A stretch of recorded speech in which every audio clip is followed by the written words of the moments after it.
Dan Froomkin, who writes the White House briefing on WashingtonPost.com, now joins us on the Young Turks. Dan, welcome back to the Young Turks. Drink, I'm glad to be here.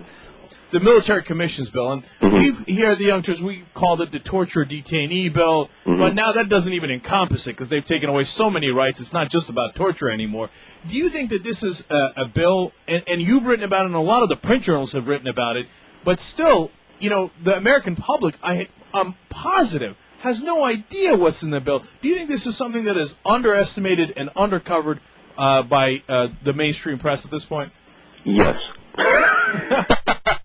I have been astonished about the undercoverage of the torture story ever since Abu Ghraib. If I had been in charge of any newsroom of any size whatsoever, the day after Abu Ghraib, I would have put a reporter on the torture beat, and I would have had at least one full-time person looking at the story. How did this happen? How could this have been allowed to happen? How do people how do people feel about this? How do we make sure it doesn't happen again? And of course, when it turned out that Abu Ghraib could be traced, at least indirectly, if not directly, to a lot of memos and so on coming from the White House, I mean, my God, how much of a bigger story can you get than that? And then you've got the next stage, which is that after the Supreme Court invalidates it, the Congress goes ahead and basically approves exactly what the White House wanted. And it's a huge story. It got really the only time it got even a vaguely legitimate amount of coverage was when these moderate Republicans rebelled against Bush. So it's only once it's an inter-party issue that sort of the Washington journalists really glommed on this as an interesting political story, and they covered it really as a political story. And then they called what was achieved a compromise when, under no stretch of the imagination, is it a compromise. Well, Dan, I want to talk. It's finished because and then once the bill was passed, coverage dropped off completely. Yesterday, Bush had this ornate signing ceremony. I thought here was a chance for journalists to weigh in again on some of these issues. Now that they've had a few weeks to sort of for them to percolate and so on, and they've realized how serious this bill is, and the coverage was pathetic. I mean, the New York Times and the Washington Post both had very short, very stenographic stories. The LA Times actually had a couple good pieces, but it just strikes me as very undercovered. I couldn't agree more on that. And so now we have, you mentioned the Maverick Senators. Tony Snow, I read in the White House briefing that you write, of course, and Dan Froomkin. And I'm serious, hadn't read it anywhere before. We're talking to Dan Froomkin from the Washington Post about Tony Snow, basically saying, no, the president got everything he wanted, to the point that he didn't even have to do a signing statement on it. I liked it so much, he was like, whoa, I'm not even going to change this one. Because I mean, a lot of people were waiting for the signing statement. They figured that it would be quite a good read. What George Bush does these days is he finds anything he can possibly object to in any congressional legislation, and writes a signing statement saying that as far as he's concerned, he'll interpret it his own way. And the amazing statement by Tony Snow, it was actually Monday's briefing that they don't need one because the Senate did such a good job. That was the icing on the cake. So the idea of Maverick Senators, it's become laughable, hasn't it? I mean, they gave him exactly what he wanted, and then they just showed up for this thing. I mean, you even wrote about another thing I didn't know about, how Specter apparently undermined his own amendment to it, yet another caving into the administration.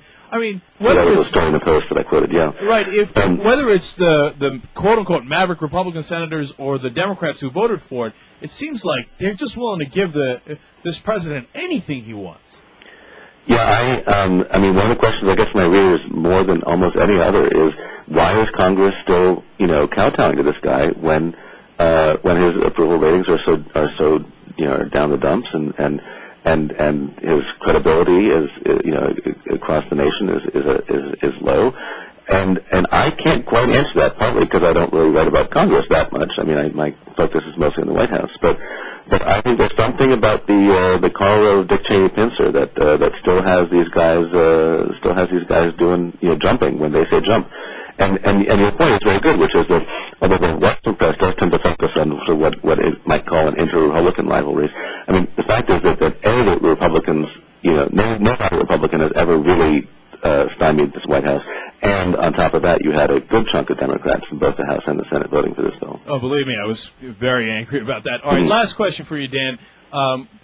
Tourists, I haven't seen anybody else bring this up, and I'm wondering, this military commissions bill allows the president to call anybody who isn't a citizen, and Bruce Ackerman of Yale Law School, a professor there, has argued in the LA Times and on this show that it might even apply to United States citizens, but let's just say for the moment being that it doesn't. But if somebody comes into this country, the president can call them an enemy combatant and arrest them and give them no rights or no trial. Do you think eventually that might get out to the world and that might actually affect tourism, saying, well, I don't want to get caught in America. God knows what they'll do to me. Yeah, I got an email from a Canadian gentleman who said that he wasn't coming. I think the reality is, though, that this is not going to be used in a way that is that terrifying to people. But we hope. But A, you have to hope, and B, you have to assume that you'll find out. and C, the reality is that this is something which will continue beyond Bush. I mean, this is on the law on the books now, and whether or not you have faith in Bush, and I suspect you don't. What's the next guy going to do with this? But I mean, I don't think that you're going to see a wholesale rounding up of people who they sort of willy-nilly call enemy combatants for no reason. But there'll be people on the margins. There'll be people who maybe they actually suspect in good faith are enemy combatants, but who aren't, and the process for those folks is pretty scary. Well, and of course, the whole point of the United States Constitution is to not hope that our unitary executive does the right thing, but actually have a system of laws, and that's really what's been defeated here, and that's the real problem. Dan Froomkin of the Washington Post, he writes the White House briefing at WashingtonPost.com. Thank you so much for joining us on the Young Turks. Jack, it's a pleasure. Thank you. Bye-bye.